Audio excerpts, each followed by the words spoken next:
all that said, you're going, well, Ben, this sounds great, but a lot of questions are coming up, questions of concern. Everything is so open. What if people are a little too open, right? What if there's hate speech? What if there are flame wars, they call them, when people, we've all seen this on the internet, people just attack each other, barrage and lambast each other. You know, those are maybe some fears and concerns. What about exposing confidential information and theft? And of course, what about regulations about information flow within the company? I don't know if I can answer all those questions right now, but I will try to break them down into 4 categories, and I'll try to give you answers within each of these categories. First, let's talk about inappropriate behavior and content. That's probably the biggest concern. What about people, sharing information they shouldn't share on an internet? Well, we've all seen this on the internet, and on the internet, anonymity is the norm. But on an intranet, identity is the norm.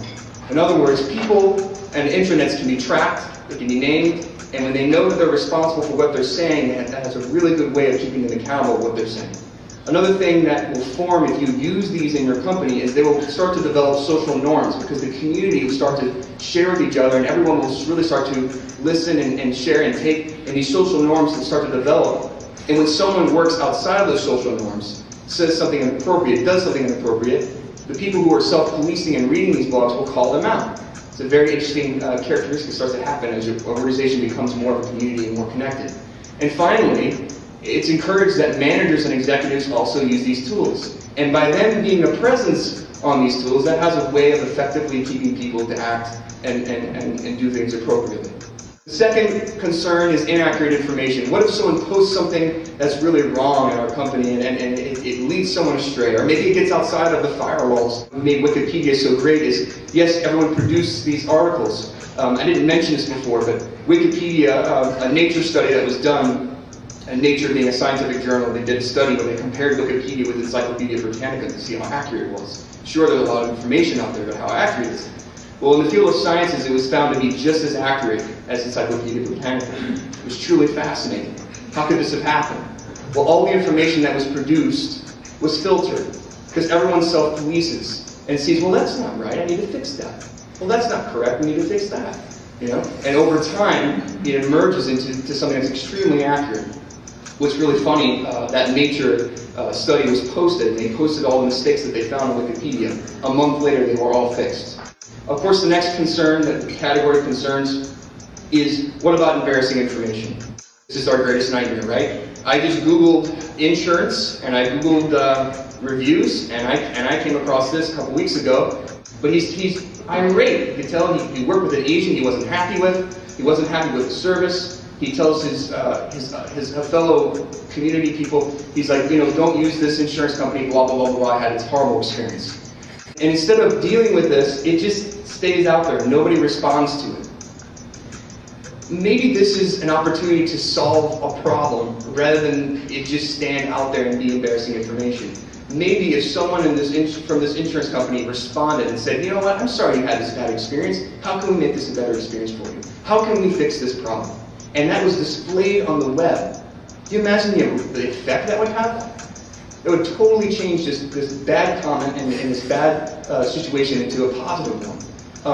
Picture a comment like this, maybe not this disrespectful, within your company. Someone's calling something out and saying, I'm really frustrated with the way things are done. I think they should change, etc., etc., etc.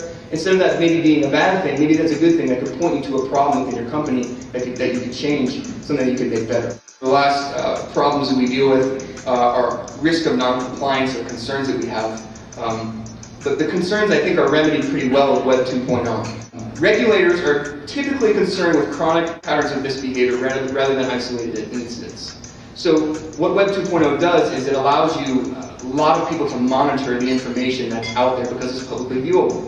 As opposed to emails, which are like information silos within the company. Bad behavior can be going on for years, months, who knows how long, and there's no way to find out about it. Web 2.0 platforms allows everyone to be a self-policing monitor, to sort of keeping all the eyes out and keeping watch for any non-compliance issues. That leads me to my last slides, an interesting study done by Deloitte on social networking and reputational risk. This is a scary fact right here. 74% of employees surveyed say it's easy to damage a company's reputation on social media.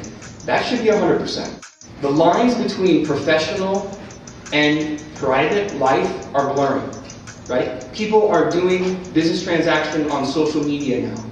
We need to be able to educate people about what the implications of that are. 58% of executives agree that reputational risk and social networking should be a boardroom issue, but only 15% say it actually is. I believe social media is something that your company needs to take a stance on.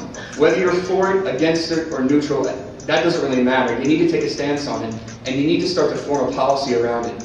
Blocking social media sites is not an answer, because people will find access around your blocking. They will get on their PDAs, and they will go on at home. And there needs to be something, there needs to be some regulation, there needs to be some guidelines to give them an idea of how this tool can be used appropriately. I just wanted to wrap up with the conclusions and just kind of highlight the high points, hopefully. Please note, everyone is a producer, not just a consumer. Think about that, how that applies internally and externally in your company. The decision makers within organizations need to know and need to make decisions on when to impose structure and when to allow it to emerge.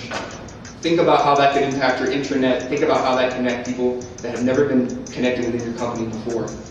ESPs offer manageable risks, but they also, with those manageable risks, offer a chance for innovation, collaboration, efficiency, all these things that can be brought into your organization. And finally, last but not least, you need to recognize social media, and you need to make effective policies, and you need to use those policies as educational tools. I look forward to talking to you more after in the breakout session, hopefully. Thank you very much.